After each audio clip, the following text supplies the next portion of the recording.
The year 2012 is an issue of discussion across the world. There is an anticipation of a colossal shift, both for the better and for the worse, everywhere. Will 2012 signal the end of the world as we know it today? 3 years down the line, are we going to witness enormous bloodshed, pandemics, and some kind of global flood that would deluge the earth?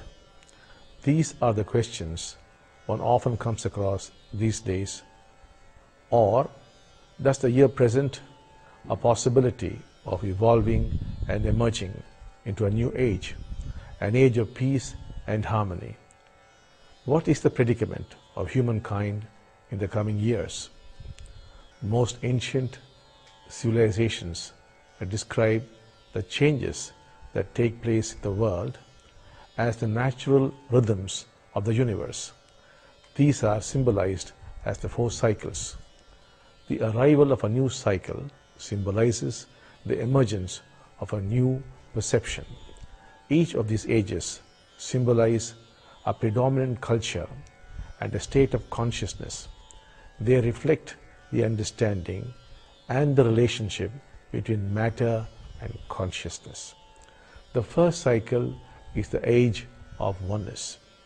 The divide between consciousness and matter was non-existent. The second cycle is a time when the perception of the fundamental oneness of all life is beginning to erode. Nevertheless, the perception is one of interconnectedness.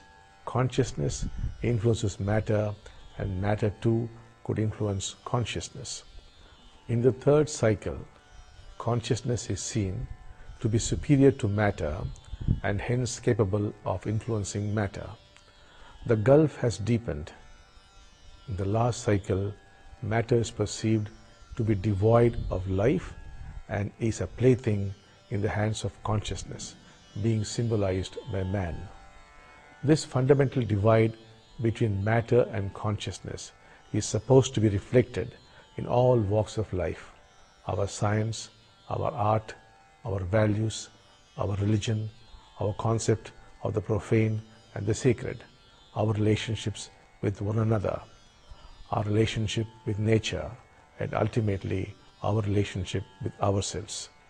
Every cycle is naturally supposed to roll into the other. And according to the ancients, this is one among the innumerable cycles that have gone before. The shift from one cycle to the other is illustrated by a story. This happened in the previous cycle, when one farmer sold his land to his neighbor. And one day, as fortune would have it, he found a pot of gold in the land. The neighbor came to the original owner of the land and offered the pot of gold, saying, "I bought your land, but not the pot of gold. Please take the gold. It is yours, not mine." The first farmer refused to accept the gold from him. Both fought over the issue, and finally the matter was taken to the notice of the emperor. Hearing the case, the emperor was perplexed and summoned them to the court after a few days. A week later, the farmers approached the emperor, but with a new conflict this time. Surprisingly, the farmer who sold the land now said, "I only sold the land, not the gold contained in it. Give me back my pot of gold." The neighbor now furiously disagreed with him and said, "When I purchased the land, I bought everything that was contained in the land too. I am not going to part with it." Unable to find a solution, the emperor presented the issue to Lord Krishna. When Lord Krishna heard the story, he declared, "It has come." The new cycle had emerged. A problem that never existed a week ago was created with the change in cycle, which in turn produced a shift in perception. A perception that was dramatically opposed to the one that existed in the previous cycle. We are living in momentous times. We are witnessing the emergence of a new cycle. The year 1989 marks the first emergence of this new epoch called the Age of Oneness.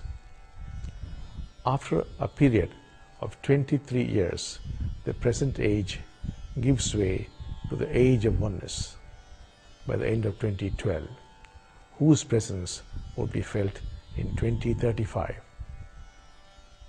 Change is accelerating all around us in every sphere of human existence, be it education, politics, transportation, science, and medicine. Where are we going? What is the direction? We are accelerating into a new world, a world that is grounded not in divisiveness and separation, but the oneness of all things. Oneness between matter and consciousness, between man and man, between man and God, between man and nature. We are witnessing the birth pangs of a new civilization, a new perception, and underneath it all is a new flame of consciousness. Remember, a change in perception brings about a change in feeling that brings about a change in consciousness. Consciousness impacts your very experience of life, which subsequently creates a shift in destiny.